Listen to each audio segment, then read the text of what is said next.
ملنگ زویمی تو خود جور و تیار آدم بودی، چی شد که چور و دیوانه شدی بر تداوی آمدی؟ دکتر صاحب امی بخت سیاه ما بخک شویا بدامان شویا. ما بعد از سال ما رفتم یک دن زن گرفتم.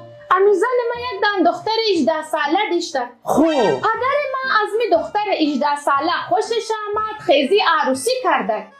یعنی زن ما شد خشوع پدرم و ما هم شدم خسار پدرم. با میال این دختر بیمورده ما صاحب بچه شد که یعنی بچه زو برادر ما شد و نواسه زنیم که نواسه ما هم می شد.